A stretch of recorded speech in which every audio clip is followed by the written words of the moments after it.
छतरपुर जिले के भगवा में मुहर्रम माह इस्लामिक कैलेंडर हिजरी सावन का पहला महीना होता है, जिसका मुस्लिम समुदाय में विशेष महत्व होता है। मुहर्रम में पैगंबर हजरत मोहम्मद के वारिस इमाम हसन हुसैन और उनके साथियों की शहादत का शोक मनाया जाता है। मुहर्रम माह की 1 से 10 तारीख तक रोजे भी रखते हैं, जिसे अशूरा भी कहा जाता है।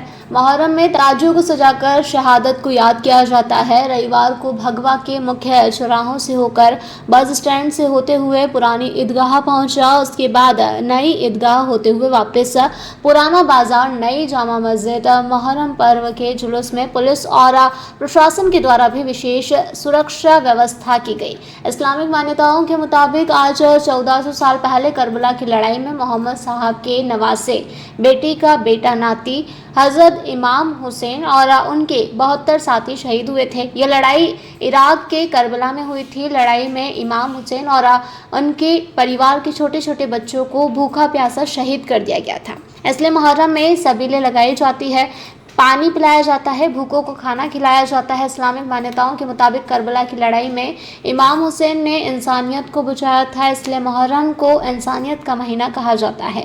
इमाम हुसैन की शहादत और कुर्बानी की याद में मुहर्रम मनाया जाता है।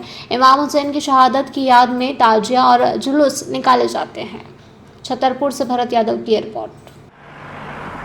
जयराम जी, किशन काका।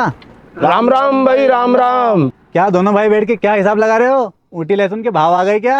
अरे नहीं रे दादा, ये अपना रमेश नया मकान बनाने के लिए लोन ले रहा है। हिसाब किया तो पता चला कि लोन का पैसा तो ईंट और रेती में ही पूरा हो जाएगा।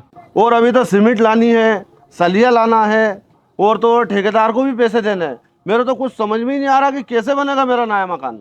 अरे किशन काका, कहाँ इन रेत, सीमेंट और लाल ईंटों के चक्कर में पड़ रहे हो? मेरी बात मानो तो अपने घर को बाबजी एएसी ब्लॉक से बनवाओ। इसमें ना सीमेंट और रेत की जरूरत होती है, ना ही तराई करने की झंझट। और लाल ईंटों के मुकाबले आपका मकान काफी तेजी से बनकर तैयार हो जाएगा। इससे आपके पैसे तो बचेंगे ही, साथ ही मजबूती ऐसी कि सालों साल देखने की जरूरत नहीं। और इससे आप अपना मकान ही नहीं, कुएं और खेत की बाउंड्री वॉल भी बनवा सकते हो, जिससे रोजड़ों की समस्या भी खत्म हो जाएगी। वाह भाई, ये तो कमाल की चीज है। फिर तो मैं अपना घर बाबजी ब्लॉक से ही बनवाऊंगा। और मैं अपने खेत की बाउंड्री वाल। ज्यादा जानकारी के लिए स्क्रीन पर दिए गए नंबर पर अभी कॉल करें। बाबजी एएसी ब्लॉक्स, स्टील से मजबूती।